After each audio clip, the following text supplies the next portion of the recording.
No último vídeo da nossa série sobre as equações de Maxwell, eu comentei sobre a importância do eletromagnetismo nas nossas vidas, comentei o que são as equações de Maxwell e expliquei também uma das equações, que é a equação do campo magnético, muitas vezes chamada de lei de Gauss para o magnetismo. Hoje eu vou dar continuidade a essa nossa jornada mostrando a segunda equação de Maxwell, a lei de Gauss para a eletricidade. Mas, para eu explicar para vocês o que ela significa, eu primeiro vou ter que mostrar o que é eletricidade. E para isso nós vamos ter que voltar um pouquinho no tempo, mais precisamente 13,7 bilhões de anos atrás. Como eu disse, só um pouquinho. Bora lá?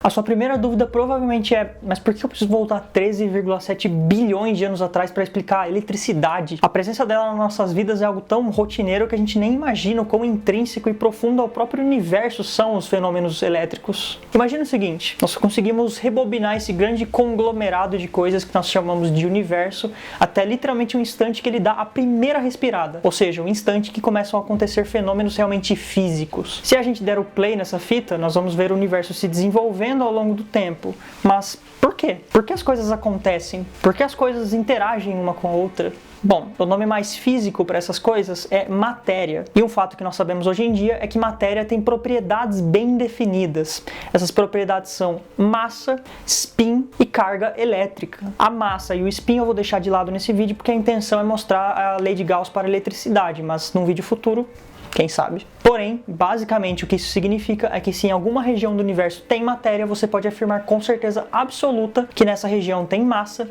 spin e carga elétrica. Em relação à carga elétrica, nós temos dois tipos, a carga positiva e a carga negativa. Tenha em mente que na verdade isso é apenas uma convenção, o universo não tem várias coisinhas com sinal de positivo e sinal de negativo, mas os físicos resolveram dar essa diferença. Mas por que os físicos decidiram dar essa diferença? Porque nós descobrimos ao longo do tempo que os opostos se atraem na eletricidade, ou seja, cargas positivas são atraídas pelas cargas negativas, através da força elétrica, que é bem descrita pela lei de Coulomb. Ok, depois de tudo isso, agora sim dá pra gente começar a entender a lei de Gauss para a eletricidade. Pra gente entender uma equação na física, primeiro a gente precisa entender o que cada símbolo significa e como cada símbolo se relaciona um com o outro. Na física, esse E com a seta em cima normalmente é usado para representar os campos elétricos. Só como uma revisão, campos são regiões do espaço onde você pode associar cada ponto desse espaço um vetor. Esse vetor tem que indicar a intensidade e a direção de alguma coisa. Então, um campo elétrico é uma região do espaço que indica a intensidade e a direção da força elétrica que uma carga vai sentir devido à presença da outra. Lembre-se que cargas podem se atrair se as cargas forem opostas ou podem se repelir se elas forem iguais. Se nós quisermos desenhar isso, ficaria mais ou menos assim. Esse é o campo das cargas positivas, enquanto esse é o campo das cargas negativas.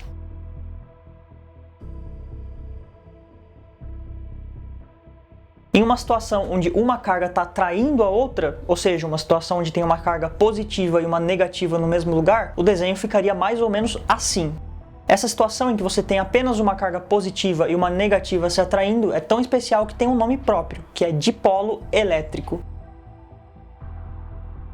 Beleza, o E com a seta em cima já foi. Mas e o triângulo ao contrário seguido de um pontinho? Esse é o nosso velho conhecido divergente de um campo. Mas só para revisar, o divergente de um campo é a medição da intensidade de poços, que são regiões onde os vetores apenas entram, e a medição da intensidade das fontes, que são regiões onde os vetores apenas saem. Mas pera, você conseguiu perceber alguma semelhança entre os poços e as fontes e as cargas positivas e negativas? São no mínimo muito parecidos, certo? Na verdade, para os campos elétricos, a carga positiva ela realmente é uma fonte, enquanto a carga negativa é realmente um poço. É exatamente isso que a lei de Gauss para a eletricidade está falando. No seu lado direito, nós temos a letra ρ, que na física normalmente representa densidade, nesse caso, densidade de cargas elétricas. Além do ρ, nós temos também esse E meio bugado, que é a letra grega epsilon. Esse epsilon representa uma constante de proporcionalidade, ou seja, dependendo de onde você for fazer um experimento de eletricidade, por exemplo, você vai achar as mesmas relações entre as grandezas. Você vai achar as mesmas relações entre campo elétrico, densidade e etc. Mas os números não serão iguais. Bom, esse epsilon na verdade tem um nome especial na física, que é permissividade elétrica. Essa permissividade mede basicamente como um campo elétrico se propaga em algum lugar. Beleza, entendeu? entendemos todos os símbolos da lei de Gauss. Mas o que ela significa, então? O divergente de um campo elétrico depende da quantidade de cargas contidas em um local e quais são as características deste local. Bom, para nós entendermos de fato o que eu acabei de falar, vamos olhar de novo a figura do dipolo elétrico. Para nós usarmos a lei de Gauss para a eletricidade, vamos sempre precisar desenhar superfícies e analisar o divergente delas. Então se liga, se nós desenharmos uma esfera aqui, que eu vou representar por um círculo só por simplicidade, perceba que todos os vetores que entram saem, logo o divergente é igual a zero. Então o lado esquerdo da nossa equação é zero, pois o divergente do campo elétrico é zero. Mas e o lado direito? Perceba que no lugar onde nós fizemos o desenho não tem nenhuma carga, então a densidade de cargas é zero, fazendo com que o lado direito também seja zero. Até agora tudo certo.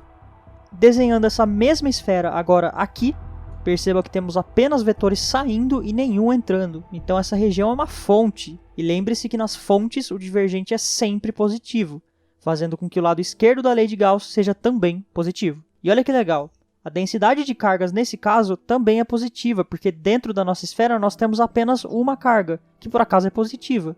Então o lado direito da equação também é positivo. Beleza.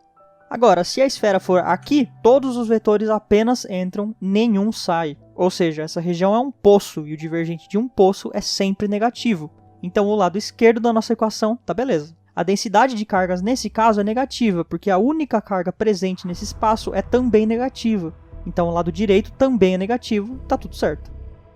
Perceba então que a lei de Gauss para a eletricidade ela não é só uma lei matemática, ela é uma equação que descreve como campos elétricos se propagam no universo inteiro. Você pode usar a lei de Gauss para calcular a intensidade de um campo elétrico, seja numa esfera carregada, num quadrado e N lugares. Além de ser uma bela descrição da eletricidade, ela é uma ferramenta muito, mas muito útil na física. Bom, pessoal, por hoje é só. Muito obrigado por assistir esse vídeo. Curte aí, se inscreve se você já não for inscrito e até a próxima.